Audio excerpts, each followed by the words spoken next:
Welcome to శ్యామలాస్ kitchen. ఈ రోజు శ్యామలాస్ kitchen లో ఉల్లిపాయ లేకుండా చికెన్ గ్రేవీ కర్రీ ఎలా తయారు చేయాలో చూద్దామండి।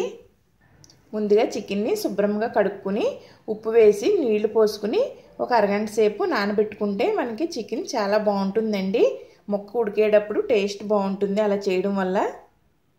ఇప్పుడు ఒక మిక్సీ జార్ తీసుకోవాలండి। ఇలా పొడిగా ఉన్న మిక్సీ జార్ తీసుకోవాలి। అందులో ఒక గుప్పుడు జీడిపప్పు వేసుకోవాలి। అలాగే ఒక స్పూను గసగసాలు వేసుకోవాలి। ఇవి కొద్దిగా వాటర్ వేసుకుని పేస్ట్ లా చేసుకోవాలండి। ముందుగా గ్రైండ్ చేసేసుకుని తర్వాత వాటర్ పోసుకోవాలి। మీకు అల్లం వెల్లుల్లి పేస్ట్ ఉంటే దీంట్లో వేసుకోనవసరం లేదు। ఒకవేళ అల్లం వెల్లుల్లి పేస్ట్ లేకపోతే దీంట్లో అల్లం వెల్లుల్లి వేసుకుని గ్రైండ్ చేసుకోవాలి। ఈ విధంగా మెత్తగా పేస్ట్ లా చేసుకోవాలండి। కొద్దిగా వాటర్ వేసుకుంటూ అవసరాన్ని బట్టి ఇది ఇప్పుడు పక్కన పెట్టుకోవాలి। ఇప్పుడు స్టవ్ వెలిగించుకుని కడాయి పెట్టుకుని ఆయిల్ వేసుకోవాలండి। ఒక 2 స్పూన్ల ఆయిల్ పడుతుంది। ఆయిల్ వేడెక్కిన తర్వాత లవంగాలు 4, యాలకులు 3, కొద్దిగా 1 ఆకు, దాల్చిన చెక్క 1 వేసుకోవాలండి। స్పైసెస్ అన్నీ వేగిన తర్వాత టమాటాలు 2 తీసుకున్నానండి। నేను 1/2 కేజీ చికెన్కి 2 టమాటాలు తీసుకున్నాను। ఇవి మెత్తబడే వరకు మగ్గించుకోవాలి। ఈ విధంగా మెత్తబడే వరకు ఇది మగ్గించుకోవాలండి। ఇందులో కొద్దిగా ఉప్పు వేసుకుందాము, ఇది తొందరగా మగ్గడానికి। టమాటాలు మెత్తగా మగ్గిపోయాయండి। తర్వాత అల్లం వెల్లుల్లి పేస్ట్ వేసుకోవాలి। ఒక స్పూన్ అయితే సరిపోతుంది। ఇప్పుడు ఇందులో పచ్చిమిర్చి వేసుకోవాలండి। నేను 4 పచ్చిమిర్చి వేసాను। టమాటా వేసుకున్నప్పుడు ఘాటుగా ఉండాలండి, లేకపోతే ఆ పులుపుకి ఈ ఘాటు ఉండదు। అందుకోసం నేను కొంచెం స్పైసెస్ ఎక్కువ వేసాను అనమాట।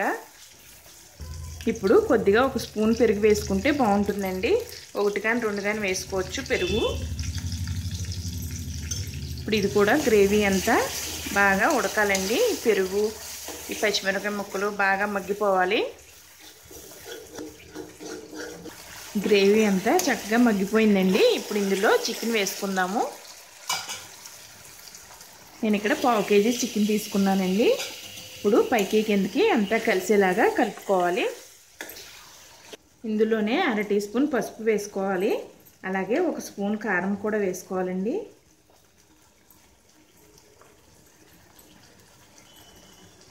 ఇప్పుడు అంతా కలిసేలాగా కలుపుకోవాలి పైకి కిందకి। ఇప్పుడు కాసేపు మూత పెట్టి మగ్గించుకుందామండి చికెన్ అంతాను। 5 నిమిషాలు మగ్గిన తర్వాత ఒకసారి పైకి కిందకి కదుపుకోవాలండి, లేకపోతే అడుగంటుకుంటుందేమో చూసుకుంటూ ఉండాలి। ఇప్పుడు ఇందులో కొంచెం వాటర్ వేసుకుని ఉడికించుకుందాము। ఆల్రెడీ కొంచెం వాటర్ వచ్చేసిందండి దీనికి, మరి కొంచెం వాటర్ వేసుకుంటే పచ్చివాసన లేకుండా ఉంటుంది। ఇప్పుడు మరొక 5 నిమిషాలు ఉడికించుకుందాము మూత పెట్టుకుని। ఇలా కాసేపు ఉడికిన తర్వాత గరం మసాలా పౌడర్ వేసుకోవాలండి। ఒక 1/2 టీ స్పూన్ అయితే సరిపోతుంది, నేను చికెన్ తక్కువ తీసుకున్నాను కదా। ఈ విధంగా చికెన్ అంతా ఉడికిపోవాలండి। ఉడికిపోయిన తర్వాత మనం ముందుగా తయారు చేసుకున్న పేస్ట్ని వేసుకోవాలి, జీడిపప్పు పేస్ట్ని, లేదంటే అంటుకుపోతుందండి। ముక్క ఉడకకుండా వేస్తే ముక్క ఉడకదు। ఈ విధంగా పేస్ట్ అంతా వేసేసుకుని గిన్నెకి పేస్ట్ అంటుకుంది కదండి, కొంచెం దీంట్లో వాటర్ వేసుకుని వాటర్ కూడా వేసుకుందాము। ఇలాగా మిక్సీ గిన్నెలో వాటర్ వేసేసుకుని వేసుకోవాలండి। ఇప్పుడు ఒక 5 నిమిషాలు ఉడికించుకుందాము మూత పెట్టేసుకుని, మధ్య మధ్యలో కదుపుకుంటూ ఉడికించుకోవాలి। ఈ విధంగా ఆయిల్ పైకి వచ్చేలాగా ఉడికించుకోవాలండి। ముందు నేను పేస్ట్ వేయకుండా ఉడికిపోవాలని ఎందుకన్నానంటే పేస్ట్ అడుగంటిపోతూ ఉంటుంది ఎక్కువసేపు ఉడికితేని, అందుకోసం ఈ చికెన్ ముక్క ఉడికిపోయిన తర్వాత ఈ పేస్ట్ వేసుకోవాలంటున్నాను। ఇప్పుడు ఇందులో కొద్దిగా కొత్తిమీర చల్లుకోవాలి। కొత్తిమీర చల్లుకుని స్టవ్ ఆఫ్ చేసేసుకుంటామేనండి, కూర రెడీ అయిపోయింది।